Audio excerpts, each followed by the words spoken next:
अजित पवारांना काही थोडी जरी मनाची लाज असेल ना, सूरज चव्हाणांचे आत्ताचे जे व्हिडिओज बघितले ते बघून अतिशय राग आला। म्हणजे आता ही माणसं यांचा निषेध जर व्यक्त केला तर हे आता इतके बेदम लोकांना मारणार आणि त्यांना रक्तबंबाळ करणार।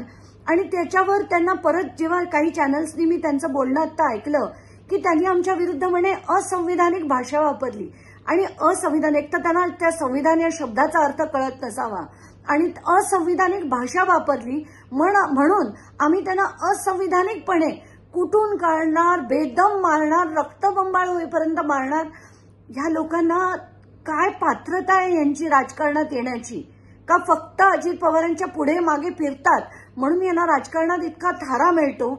आत्ताच्या घटकेला अजित पवारांना काही थोडी जरी मनाची लाज असेल ना, तर ताबडतोब या व्यक्तीला त्यांनी त्यांच्या पदावरनं तातडीने बडतर्फ केलं पाहिजे।